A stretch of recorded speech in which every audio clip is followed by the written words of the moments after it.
You may want to set up zones in the building program to isolate certain areas of the building for different plant modelling arrangements. So let's say, for example, we want to take these 3 open plan offices and turn them into a separate zone.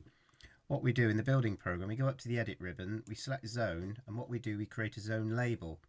So pushing the new button,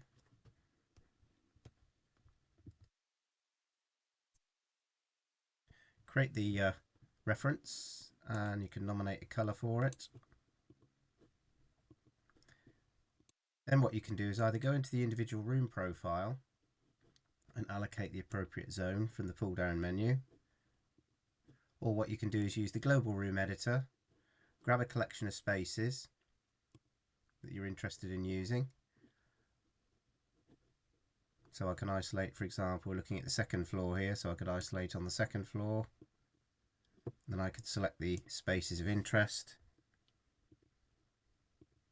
and apply the zoning tool here and apply them this way. Obviously, if you've got a large collection of spaces, this is the preferable way of doing it, as opposed to double clicking in each individual room profile. And then when you look at your results in the energy program, you'll be able to isolate the results for the heat gains and the heat losses for those particular areas.